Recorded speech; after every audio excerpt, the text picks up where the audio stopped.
মহান স্বাধীনতা ও জাতীয় দিবসে সাভারে জাতীয় স্মৃতিসৌধে বীর শহীদদের প্রতি শ্রদ্ধা জানান সর্বসাধারণ ও বিভিন্ন রাজনৈতিক দলের নেতারা। বৃহস্পতিবার স্মৃতির মিনারে নেতাকর্মীদের সঙ্গে নিয়ে ফুলেল শ্রদ্ধা জানান বিএনপি চেয়ারম্যান ও প্রধানমন্ত্রী তারেক রহমান। পরে সাংবাদিকদের সঙ্গে কথা বলেন দলের মহাসচিব মির্জা ফখরুল ইসলাম আলমগীর। এ সময় নতুন বাংলাদেশ গড়ার প্রত্যয় ব্যক্ত করেন তিনি। নতুন একটি বাংলাদেশ গড়ার শপথ আমরা সবাই নিয়েছি।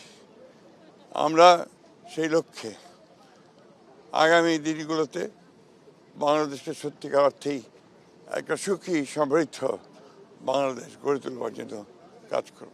সাভার থেকে ফিরে জিয়া উদ্যানে শহীদ রাষ্ট্রপতি জিয়াউর রহমান ও সাবেক প্রধানমন্ত্রী বেগম খালেদা জিয়ার সমাধিতে শ্রদ্ধা জানান প্রধানমন্ত্রী ও মন্ত্রিপরিষদের সদস্যরা।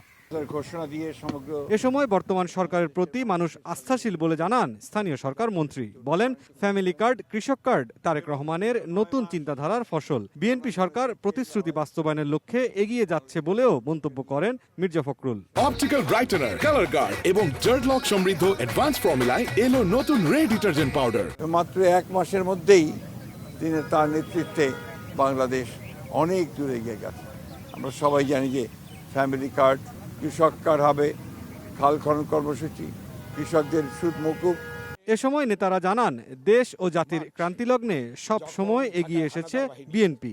জনগণের যে প্রত্যাশা নিয়ে জনগণ আজকে বিএনপিকে ভোট দিয়েছে, সেই প্রত্যাশা আমাদের মাননীয় প্রধানমন্ত্রী জনাব তারেক রহমান ইতিমধ্যেই পূরণ করা শুরু করেছেন এবং পূরণ করবেন। আমরা এক মাসের ভিতরে আমাদের সেই ইশতেহারের বাস্তবায়নের কার্যক্রম ইতিমধ্যে আমরা শুরু করেছি। প্রধানমন্ত্রী তারেক রহমানের নেতৃত্বে সমৃদ্ধ দেশ গড়ে উঠবে বলে আশা ব্যক্ত করেন বিএনপি নেতারা। মুরসালিন হক জুনায়েদ, সময় সংবাদ, ঢাকা।